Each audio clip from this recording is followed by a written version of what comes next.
வணக்கம் நண்பர்களே, நீங்கள் பார்த்துக்கிட்டு இருக்கிறது மிஸ்டர் சாவேஜ் தமிழ்னா அவங்க ஸ்கொயர். ஸோ இன்றைக்கி நம்ம டிராகன் பால் எபிசோட் 27 தான் பார்க்க போகிறோம். ஸோ ப்ரீவியஸ் எபிசோடில் நம்ம கோகுக்கும் மாஸ்டர் ரோஷிக்கும் ஃபைட் ஸ்டார்ட் ஆயிருச்சு. அந்த வேர்ல்டு மார்ஷியல் ஆர்ட்ஸ் டோர்னமெண்ட்டோட ஃபைனலில் இருக்காங்க. ஸோ ரெண்டு பேருமே தான் வந்து பார்த்தீங்கன்னா ஃபைனலிஸ்ட்டாக இருந்து போன எபிசோடில் ஃபைட்டு ஸ்டார்ட் ஆகி செம்ம இன்டென்ஸாக போயிட்டுருக்கும் எங்களுக்குள்ள ஃபைட்டு. நம்ம மாஸ்டர் ரோஷி அவரால் முடிஞ்ச அளவு கோகுவை போட்டு பயங்கரமாக அட்டாக் பண்ணுவார். பட் எல்லாத்துக்கும் கோகு வந்து கவுண்டர் அட்டாக் பண்ணி மாஸ்டர் ரோஷிக்கு ஒரு மிகப்பெரிய தொல்லையாகவே நம்ம கோகு இப்போ வந்து நிற்கிறாரு. ஒரு சில இடங்கள்ல மாஸ்டர் ரோஷியே மிரண்டு போய் பார்க்குறாரு. கோகு பரவாயில்ல, ரொம்பவே பவர்ஃபுல்லான ஆளாக இருக்கான் அப்படின்னு சொல்லி அவரோட ஸ்டூடெண்ட் வந்து பார்த்து பெருமைப்படுறாரு. அட்லீஸ்ட் இந்த எபிசோட்லயாவது master Roshi versus Goku, so இதில் யார் வின்னர் அப்படின்ற அந்த ஒரு முடிவு தெரிய வருதா இல்லையா அப்படின்றத பார்க்கலாம். ஸோ இந்த வீடியோவை ஸ்கிப் பண்ணாமல் ஃபுல்லாக பாருங்க. எங்களோட எக்ஸ்பிளனேஷன் உங்களுக்கு ரொம்ப பிடிச்சிருந்துச்சுன்னா மறக்காம ஒரு லைக் பண்ணிருங்க. இன்னைக்கு நம்ம பார்க்க போகிறது டிராகன் பால் சீசன் 1 எபிசோட் 27. ஆரம்பிக்கலாமா? இந்த எபிசோடோட ஸ்டார்டிங்லேயே மாஸ்டர் ரோஷி ஏதோ ஸ்லோ மோஷன்ல வந்து குடிகாரத்தனமாக ஆடிட்டு இருக்காரு. ஆல்ரெடி போன எபிசோட்ல ட்ரங்கன் மாஸ்டர் டெக்னிக்னு ஒன்று பண்ணியிருப்பாரு. அதே தான் பண்ணுறாரான்னு பார்த்தா இல்லை, இவர் வேற என்னமோ ஒன்று பண்ணுறாரு. பொறுமையாக பேசிக்கிட்டே ஒரு ஆக்ஷனை கொடுத்துக்கிட்டு இருக்காரு. இதை பார்த்து கோகுக்கு லைட்டாக தூக்கம் சொருகிற மாதிரி அப்படியே கண்ணை லைட்டாக மூட ஆரம்பிக்கிறான். சுற்றி இருக்கிறவங்களுக்கு ஒன்றுமே புரியல. நம்ம யாமிச்சாலாம் கோகு ஒன்றும் இல்லை, கான்சென்ட்ரேட் பண்ண அப்படின்லாம் கத்துறான். பட் நம்ம மாஸ்டர் ரோஷி என்னமோ ஒரு வித்தையை பண்ணி நம்ம கோகு வந்து தூக்கம் வர வச்சு அவனை தூங்க வச்சிடுறாரு. ஸோ இதை பார்த்து எல்லாருமே மிரண்டு போறாங்க. எப்படி இப்ப கவுந்தியா அப்படின்ற மாதிரி மாஸ்டர் ரோஷி செம்ம சந்தோஷமாயி டேய் சீக்கிரம் என்னடா அப்படின்னு சொல்லி அம்பையர்ட்ட சொல்ல, ஆனா இது ஹிப்னோட்டிஸ், இது மார்ஷியல் ஆர்ட்ஸ்ல வராது, இதுவும் மார்ஷியல் ஆர்ட்ஸ்ல தான் வரும், இதனால தேர்ந்த வச்சு நான் இது பண்ணேன், அவன் இப்போ மயங்கி விழுந்துட்டான் பாரு, உன்னடியே என்னடா அப்படின்னு ஐயோ வேற வழி இல்லை அப்படின்னு சொல்லிட்டு அவங்க என்ன ஆரம்பிக்கிறான் அந்த அம்பையர். எல்லாருக்குமே பயங்கரமான ஷாக்கு. கோகு சீக்கிரம் எந்திரிப்பா, இதெல்லாம் ஒன்றும் இல்லை, சீக்கிரம் எந்திரிச்சிரு அப்படின்னு சொல்லிட்டு யாம்சா புல்மா இவங்க எல்லாருக்கும் ஓரமாண்டு கத்துறாங்க. பட் நம்ம கோகு வந்து தூங்கிட்டான், அவனால எந்திரிக்கவே முடியாதுமா அப்படின்னு சொல்லிட்டு இங்க மாஸ்டர் ரோஷி வில்லத்தனமா பார்த்துட்டு இருக்க. கிட்டத்தட்ட ஒரு 5 6 7 அப்படின்னு எண்ணி போயிட்டே இருக்கான். ஸோ உடனே புல்மா என்ன சொல்றான்னா, உனக்கு நான் டின்னர் தரேன், டின்னர் ரெடி அப்படின்ற மாதிரி சொன்னானே, எங்க டின்னர் அப்படின்னு சொல்லிட்டு கோகு டக்குன்னு எந்திரிச்சிடா. இதை பார்த்து நம்ம மாஸ்டர் ரோஷிக்கு பயங்கர ஷாக்கு. எங்கப்பா டின்னர் இருக்கு, மாஸ்டர் ரோஷி எங்க இருக்கு டின்னர் அப்படின்னு சொல்லிட்டு அந்த மாதிரி கேட்கிறாரு ஜாக்கி சானை பார்த்து. டேய் நீ என்ன பைத்தியம் ஆயிட்டியா, நம்ம ஃபைட் பண்ணிட்டு இருக்கோம்டா, அதை மறண்டியா அப்படின்னும் போது இங்க நம்ம புல்மா இந்த ஃபைட்டை பிரம்மாண்ட வெற்றியோட முடிச்சிட்டு வா தங்கம், உனக்கு நான் டின்னர் தரேன் அப்படின்னு சொல்லிட்டு புல்மா சொல்ல, சரி ஓகே இந்த முடிச்சு தந்துறேன் அப்படின்னு சொல்லிட்டு சொல்றாரு. இப்ப பார்க்க போறீங்க என்னோட மொத்த வித்தை அப்படின்னு சொல்லி கோகு பயங்கர ஃபர்ஸ்டா வந்து நம்ம மாஸ்டர் ரோஷியை அடிக்கிறாரு. பட் நம்ம மாஸ்டர் ரோஷி அதை எல்லாத்தையும் தடுத்து நம்ம கோகு தள்ளி விட்டுறாரு. என்னோட டெக்னிக் உங்களுக்கு தெரிஞ்சிருக்கே, இதை பத்தி எனக்கு தெரியாதுன்னு நினைச்சியா, சரி ஓகே மறுபடியும் அதை ட்ரை பண்றேன் அப்படின்னு சொல்லி கோகு செம்ம ஃபர்ஸ்டா ஓடி வந்து நேரா நம்ம மாஸ்டர் ரோஷியோட மூக்குலயே குத்திடுறான். அவங்க மூக்கு உடைஞ்சு ரத்தம் சொட்ட சொட்ட மாஸ்டர் ரோஷி அப்படியே டம்மால்னு கவுந்து கீழே விழுந்துடுறாரு. இதை இவர் எதிர்பார்த்திருக்க மாட்டார் போல. டக்கு நம்ம கோகு குத்த நம்ம மாஸ்டர் ரோஷி டமால் விழுந்துருவாரு. உடனே புல்மா பக்கத்துல இருக்கக்கூடிய ஊலாங்க கட்டி பிடிச்சி என்ஜாய் பண்ணிட்டு இருப்பாங்க. அங்க புல்மாக்கு என்ஜாய்மெண்டா இருக்கோ இல்லையோ, ஊலாங்க்கு பயங்கர என்ஜாய்மெண்டா இருக்கு அதை பார்த்து. ஸோ இங்க மாஸ்டர் ரோஷி அவுட் ஆயிட்டாரா அப்படின்னு சொல்லி அம்பையர் எண்ணிட்டு இருக்கா. மாஸ்டர் ரோஷியுமே எந்திரிச்சிடுறாரு. வாண்டு பயல இப்படி பண்ணிட்டியடா, உன்னை நான் விட மாட்டேன் அப்படின்னு சொல்லிட்டு மாஸ்டர் ரோஷியும் எந்திரிச்சு நிக்கிறாரு. புல்மா கோகு உன்னால முடியும் அப்படின்னு சொல்லி கத்திட்டு இருக்க, ஏச்சி வாய மூடு அப்படின்ற மாதிரி மாஸ்டர் ரோஷி டென்ஷன் ஆகி கத்துறாரு. இதை பார்த்து அவங்க பயந்துடுறாங்க.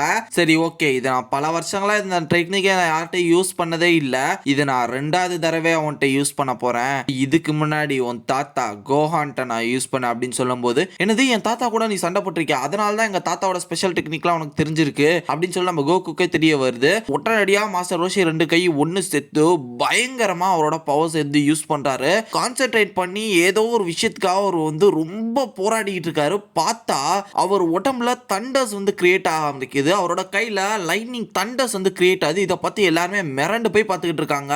கோகு, புல்மா, ஊலாங், யாம்சா, கிரிலின் எல்லாருமே மிரண்டு போய் பார்த்துக்கிட்டு இருக்காங்க. என்னடா பண்ணிட்டு இருக்கான் இவன் அப்படின்னு. ஒரு பயங்கரமான ஒரு தண்டர் பவரே அவரோட கைகள்ல அவரோட பாடியில வந்து பாத்தீங்கன்னா சர்க்குலேட் பண்ண வச்சு செம்ம பவர்ஃபுல்லா நம்ம கோகு அட்டாக் பண்றதுக்காக ரெடி ஆயிட்டு இருக்காரு. மொத்த பவர் எனர்ஜி வச்சு நம்ம கோகு அட்டாக் பண்ணி வானத்துல தூக்கி பிடிச்சிருக்காரு. இதை பார்த்து எல்லாருமே மிரண்டு போறாங்க. கோகுலாம் வழியில கதறான், அவனால சுத்தமா முடியல. அவன் வந்து ட்ரை பண்றான். பட் இருந்தாலுமே மாஸ்டர் ரோஷி வந்து பாத்தீங்கன்னா அவரோட அந்த தண்டர் ஃபோர்ஸை வந்து அதிகப்படுத்திக்கிட்டே இருக்காரு நம்ம கோகு மேல. ஸோ ஒவ்வொரு தடவை கோகு வந்து அதை ஒட்டைக்கலாம் அப்படின்னு ட்ரை பண்ணும்போது இவர் வந்து அந்த பவரை வந்து ஏத்திக்கிட்டே இருக்காரு. யாம்சா என்ன சொல்றாருன்னா, நீ கிவ் அப் பண்ணிரு தம்பி, இது மாதிரி நிறைய பேர் வந்து கிவ் அப் பண்ணிருக்கலாம், நீ பெஸ்ட்டை கொடுத்துட்ட, பண்ணிரு அப்படின்னு சொல்லிட்டு கிவ் அப் பண்ணு அப்படின்னு சொல்றாரு. புல்மாவும் அதான் சொல்றாங்க, கிவ் அப் பண்ணிரு அப்படின்னு. மாஸ்டர் ரோஷியுமே அதான் சொல்றாரு, கேவலப்படாத, கிவ் அப் பண்றாமே அப்படின்னு. ஏன்னா அவங்க தாத்தாலாம் இவ்வளவு நேரம் கூட இதுல தாக்கு பிடிச்சது இல்ல, நீ பெருமை தான் பண்ணோம் அப்படின்னு சொல்லிட்டு கிவ் அப் கொடுத்துருக்கானா அப்படின்ற மாதிரி சொல்லி நம்ம மாஸ்டர் ரோஷியும் பயங்கரமா கோகு அட்டாக் பண்றாரு. கோகு கண்ணை மூடிட்டு அப்படியே திறந்து பாக்குறாரு, என்னடா பண்ணலாம் அப்படின்னு சொல்லி. அவரால் வலி தாங்க முடியல. அப்போ அவரையும் ஒரு ரெட் கலர் மூனையும் வந்து லைட் அப்படியே டக் டக் டக் கட் பண்ணி காக்குறாங்க. நான் கூட அவரோட ஹோம் டவுன் பிளானட்டை காட்டுறாங்களோன்னு பார்த்தா அவருக்கு ஆப்போசிட்ல மேல ஃபுல் மூணுங்க. அவர் தான் ஃபுல் மூனை பார்த்தா ஏப் ஃபார்முக்கு மாறிடுவாரு. ஸோ அவரோட கண்ணு சிவப்பாயிருச்சு. டக்குன்னு அவர் வந்து ஏப் ஃபார்முக்கு வந்து மாற ஆரம்பிக்கிறாரு. மொத்தமா அந்த ஒரு மான்ஸ்டர், ஜெயின் மான்ஸ்டர் ஏப் ஃபார்முக்கு மாறினதுக்கு அப்புறம் அங்க இருக்கக்கூடிய அம்பையர் எல்லாருமே மிரண்டு போறாங்க. நம்ம புல்மா யாம்சா ஆல்ரெடி இதை வந்து பார்த்துருக்காங்க. ஸோ அவங்களுமே மிரண்டு போறாங்க. மாஸ்டர் ரோஷிக்கு ஒண்ணுமே புரியல, என்னடா இப்படி மாறிட்டா அப்படின்னு சொல்லிட்டு அவருமே பார்க்குறாரு. மொத்தம் அந்த தண்டர் பவர்ஸையுமே உடைச்சிட்டு கோகு இறங்குறாரு. இறங்கி அங்க இருக்கக்கூடிய பில்டிங்ஸை அடிச்சு நொறுக்க ஆரம்பிக்கிறாரு. இதை பார்த்து அங்க இருக்கக்கூடிய மக்கள் எல்லாரும் பயந்து ஓட ஆரம்பிச்சிட்டாங்க. அம்பையர் வந்து பாத்தீங்கன்னா இந்த ஒரு ஃபைட்டை எடுத்து நடத்திட்டு இருக்காருன்ற காரணத்தினால அவரால் போக முடியல. அவர் இந்த ஒரு ஃபைட்டை கண்டினியூஸா வந்து கமெண்ட்ரி மட்டும் பண்ணிக்கிட்டே இருக்காரு ஓரமா நின்று. யாம்சாலாம் இப்பயே வாடா ஓடிடலாம் அப்படின்னு சொல்லி கிரில்லினை கூட்டிட்டு ஓடிடுறான். அந்த ஏப் வந்து பாத்தீங்கன்னா அங்க இருக்கக்கூடிய அந்த பில்டிங்ஸ்லாம் அடிச்சு நொறுக்கி தூக்கி எறியுது.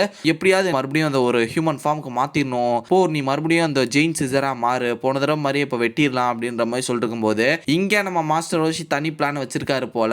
அவரோட சட்டையை கழட்டிட்டு நம்ம மாஸ்டர் ரோஷி அப்போ ஒரு தடவை வந்து இந்த ஒரு பாடி பில்டர் ஃபார்முக்கு வந்து மாறி இருப்பாரு. சேம் அந்த ஒரு பாடி வந்து பாத்தீங்கன்னா பவர்ஃபுல்லா நிறைய ஆப்ஸ் இருக்கிற மாதிரி அவரோட பாடி பில்டர் ஃபார்முக்கு வந்து போயிட்டு நம்ம கோகு பார்த்து இந்த தடவை நான் ஜெயின் காமெஹாமெஹாவை இப்போ கோகு மேல யூஸ் பண்ண போறேன்னு சொல்லி அதுக்காக ரெடி ஆயிட்டு இருக்காரு. இது யாம்சா பார்த்து இவன் கொன்றுவான் போலயே, இதை பத்தி ஜாக்கி சானுக்கு சொல்லி ஒன்று புரிய வைக்கணும், இந்த மாதிரி வாழை கட் பண்ணா அவன் வந்து ஹியூமன் ஃபார்முக்கு மாறிடுவான்னு, அவன் குழந்தை அவனை கொன்றா போறான் அப்படின்னு சொல்லிட்டு யாம்சா பயங்கர ஃபாஸ்டா இதை வந்து ஜாக்கி சான் என்கிற மாஸ்டர் ரோஷி கிட்ட சொல்றதுக்காக ஓடி வந்துகிட்டு இருக்காரு. மறுபக்கம் காமெஹாமே அப்படின்னு சொல்லிட்டு அவர் அந்த ஒரு வேர்த்தை சொல்லி அதுக்கு ரெடி ஆயிட்டாரு. நம்ம யாம்சாவும் கிட்டத்தட்ட வந்துட்டாரு. பட் மொத்த ஃபோர்ஸையுமே அந்த ஏப் மேல வந்து நம்ம மாஸ்டர் ரோஷி இறக்குறாரு. ஒரு மிகப்பெரிய பிளாஸ்டே வந்து பாத்தீங்கன்னா அந்த இடத்துல நம்ம மாஸ்டர் ரோஷி கிரியேட் பண்றாரு. யாருக்குமே எதுவுமே தெரியல. அது ஒரு பிளாஸ்ட் முடிஞ்சதுக்கு அப்புறம் நம்ம மாஸ்டர் ரோஷி செம்ம டயர்டாகி நிற்கிறாரு. ஸோ நம்ம யாம்சா, புல்மா, அங்கே இருக்கக்கூடிய அம்பையர்ஸ், ஒரு சில மக்கள் மட்டும் அங்கே ஒளிஞ்சிருந்து என்ன நடக்குதுன்றதை பார்த்துட்டு இருக்காங்க. எல்லாருமே மிரண்டு போய் பார்க்குறாங்க. அங்கே யாருமே இல்லை. நம்ம புல்மா அவன் சின்ன பையன் அப்படின்னு சொல்லிட்டு அழுகுறாங்க. அம்பையர் எல்லாருமே பார்த்து மிரண்டு போறாங்க. அந்த பையன் எங்க காணோம், என்ன ஆச்சு அவனுக்கு அப்படின்னு சொல்லிட்டு எல்லாருமே மிரண்டு போய் பார்த்துட்டு இருக்கும்போது அவன் அவ்வளவுதான், இதுக்கு மேல இல்லை அப்படின்ற மாதிரி நம்ம யாம்சா சொல்றாரு. கிட்டத்தட்ட அவன் செத்துட்டான் அப்படின்ற மாதிரி தான் கிரில்லின்ட்ட சொல்ல, கிரில்லினும் கதறி அழுக ஆரம்பிக்கிறான். இப்போ என்ன நடந்ததுன்றது வந்து பாத்தீங்கன்னா கிளியராகவே காட்டல. நம்ம கோகு வந்து உயிரோட தான் இருக்காரா, இல்லை இறந்துட்டாரா, இல்லை வேற எங்கேயும் தூக்கி எறியப்பட்டாரா அப்படின்றத வந்து அப்கமிங் எபிசோட்ல தான் காட்ட போறாங்க. ஸோ இதோட இந்த எபிசோட் வந்து முடிஞ்சிருக்கு. ஸ்டில் இந்த பேட்டில் பொறுத்தவரையும் யார் வின்னர் அப்படின்றத வந்து ப்ராப்பராக சொல்லி முடிக்கல. இதுவுமே ஒரு மாதிரி கிளிஃப் ஹேங்கர்ல தான் இந்த எபிசோட் வந்து முடிச்சிருக்காங்க. நம்ம ஏ ஃபார்ம்ல இருந்த கோகுக்கு என்ன ஆச்சு அப்படின்றதையும் கிளியராக காட்டல.